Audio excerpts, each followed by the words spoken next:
ఓం శాంతి. ఓం శాంతి. ఓం శాంతి. ఓం శాంతి. నేను ఆత్మ శ్రేష్టమైన వారిని, సతో ప్రధాన స్వరూపాన్ని, సర్వంశ త్యాగిని. నేను ఆత్మ సదా నా ప్రియమైన తండ్రి పరం ఆత్మ వారి సన్ముఖంలో ఆత్మాభిమాని స్థితిలో కూర్చొని ఈ జ్ఞాన మురళిని వింటున్నట్టు అనుభవం చేసుకుంటాను. ఓం శాంతి. ఓం శాంతి. मुरली डेट 15/10/2025। आज का हेडिंग मीठे बच्चे आत्म अभिमानी होकर बैठो, अंदर घूरते रहो, मैं आत्मा हूं, मैं आत्मा हूं। देही अभिमानी बनो, सच्चा चार्ट रखो तो समझदार बनते जाएगा, बहुत फायदा होगा। బాబా చెప్తున్నారు, మధురమైన పిల్లలు ఆత్మ అభిమాని స్థితిలో కూర్చోవాలి. లోపల ఒకటే ధ్వని మోగాలి, నేనొక ఆత్మ, నేనొక ఆత్మ. ఈ ఆత్మ అభిమాని స్థితిలో ఉండి చార్ట్ కనుక రాసినట్టయితే మీకు మీరు చాలా లాభాన్ని పొందుతారు. రోజంతట్లో నేను ఆత్మ అభిమాని స్థితిలో ఎంతవరకు ఉన్నాను అనేది చెక్ చేసుకోవాలి. प्रश्न, बेहद के नाटक को समझने वाले बच्चे किस एक लॉ को अच्छी रीति समझते हैं? यह अविनाशी नाटक है। इसमें हर एक पात्रधारी को पाठ बजाने का अपना समय पर आना है। कोई कहे हम सदा शांति धाम में बैठ जाए तो यह लॉ नहीं है। ఇదొక అవినాశి నాటకం. ఇక్కడ ప్రతి ఒక్క పాత్రధారులు తమ తమ పాత్రను తమ సమయానికి చేస్తున్నారు. ఎవరైతే అంటారో నేను సదా శాంతి ధామంలో కూర్చుంటానని, అసలు ఆ లా లేనే లేదు. ప్రతి ఒక్క పాత్రధారి తన తన పాత్ర చేయాల్సిందే. ఎవ్వరూ అలా శాంతి ధామంలో కూర్చోలేరు. అంత యునో అలాంటి లా లేనే లేదు అని బాబా అంటున్నారు. మరి స్వయం ఆత్మ అని భావించాలి. మరి ఆత్మ అని భావించినట్టయితే నేను ఎంతవరకు ఆత్మాభిమాని స్థితిలో రోజంతా ఉంటున్నాను అనేది చెక్ చేసుకోవడం ఈక్వల్లీ ఇంపార్టెంట్. अपने को आत्मा समझकर बैठो, देह अभिमान को छोड़कर बैठो, बेहद के बाबा के सामने बैठने की कोशिश करो। समझा जाता है तुम बेसमझ थे, अभी आत्मा अभिमानी बन रहा है। మరి ఆత్మ అభిమాని స్థితిలో కూర్చోవాలి. దేహం పైన అభిమానాన్ని వదిలేయాలి. ఈ అనంతమైన నాటకం గురించి అర్థం చేసుకోవాలి. ప్రతి ఒక్క పిల్లలు ఇంతకు ముందు తెలివిహీనంగా ఉండేవారు. ఇప్పుడు బాబా అందరినీ అర్థం చేయిస్తున్నారు.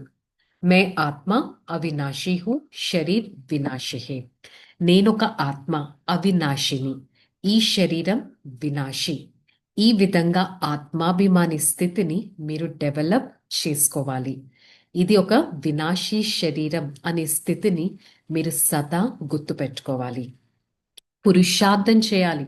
అర్ధాకల్పం తెలివిహీనంగా ఉన్నారు, ఇప్పుడు మీరు తెలివివంతంగా అవ్వాలి. 100% అలా ఉండేవారు.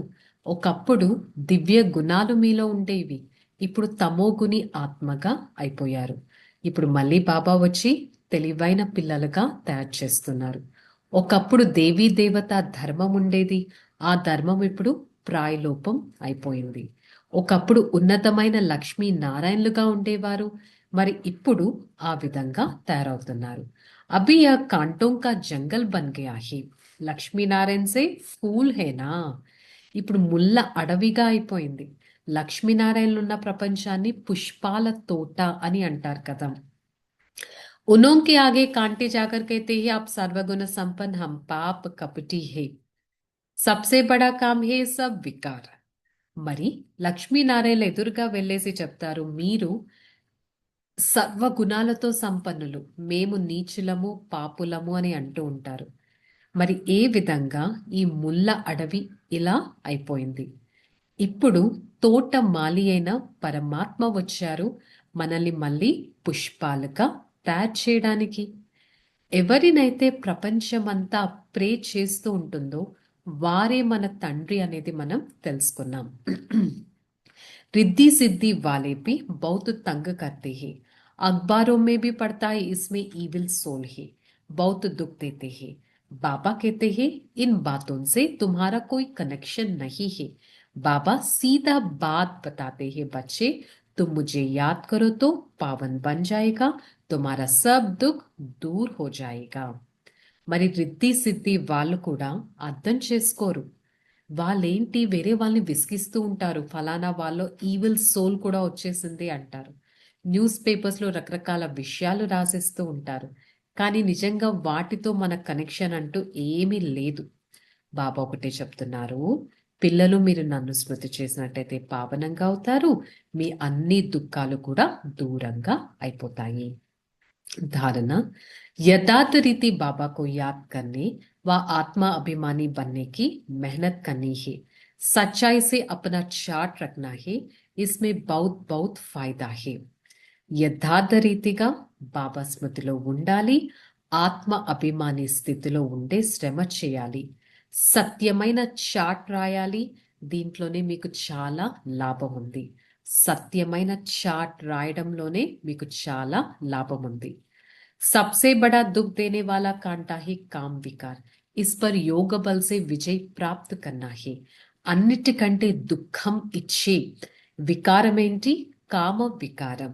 దీన్ని భగవంతుడి యోగ బలంతో దీనిపైన విజయాన్ని ప్రాప్తి చేసుకొని పావనమైన ఆత్మగా అవ్వాలి. బాకీ కినీ भी बातों में तुम्हारा कनेक्शन नहीं है. ఇంకా ఏ విషయాలలో మీ కనెక్షన్ అంటూ లేదు. वरदानम, प्रैक्टिकल जीवन द्वारा परमात्मा ज्ञान का प्रूफ देने वाले धर्म युद्ध में विजयी भव. మరి ప్రాక్టికల్ జీవితం ద్వారా పరమాత్మ జ్ఞానాన్ని ఒక ఎక్స్పీరియన్స్ చేసి అనుభవం చేయించి ప్రూఫ్ ఇచ్చేవారు ఇలాంటి ధర్మ యుద్ధాల్లో ఉన్న విజయీ ఆత్మగా అవుతారు. ఇప్పుడు ధర్మ యుద్ధం అనే స్టేజ్ పైన ఉన్నాం. విజయిగా అవ్వడానికి సాధనం ఏంటి? ప్రాక్టికల్గా ఈ జ్ఞానాన్ని మన జీవితంలో ఇంప్లిమెంట్ చేయడం. జ్ఞానమూర్తిగా గుణమూర్తిగా ఉండాలి. అప్పుడు ఎలాంటి పరిస్థితుల్లో అయినా మనం శాంతిగా ఉండగలం. స్లోగన్, आत्मा को अज्वल बनाने के लिए परमात्मा स्मृति से मन की उलझनों को समाप्त करो. ఆత్మ సదా వెలుగుతూ ఉన్న జ్యోతిగా తయారు చేయాలంటే పరమాత్మ స్మృతితో మనసులో ఉన్న అలజడులను సమాప్తం చేయగలగాలి. నేను ఆత్మ సదా సుఖ స్వరూపాన్ని, నేను సదా నా ఆత్మాభిమాని స్థితి అనే చార్ట్ని మెయింటైన్ చేసేవాడిని. ఓకే, చలో రిలాక్స్. ఓం శాంతి. నేను ఆత్మ అనంతమైన తండ్రికి పిల్లవాడిని, శ్రేష్టమైన వారిని, సత్యమైన వారిని, ఆనంద స్వరూపాన్ని, పరమాత్మ జ్ఞానిని, ఉన్నతమైన చైతన్య స్వరూపాన్ని సదా నా ఈ ఆత్మాభిమాని స్థితిలో ఉంటూ పరోపకారి ఆత్మగా అవుతూ సదా శక్తివంతమైన కిరణాలు నా పైన పడుతున్నట్టు అనుభవం చేసుకొని నేను ఆత్మ సిద్ధి స్వరూపంగా అవుతూ సత్యమైన సేవా మార్గంలో నడుస్తూ పరమాత్మ జ్ఞానాన్ని ఆచరణలో పెట్టేవారిని. I, the soul, always try to maintain my own soul conscious stage. This is the stage the Supreme Father is with me. I always experience the vibrations of my Father. For the next few seconds, I try to maintain the calmness of myself, experience the soul conscious stage, and with this stage, I try to claim a highest inheritance. Father, thank you so much for showing me a path of spirituality, the spiritual connection, and the spiritual inheritance. I always try to follow the path of the Supreme Father and try to be his serviceable child. Om Shanti, Shanti, Shanti.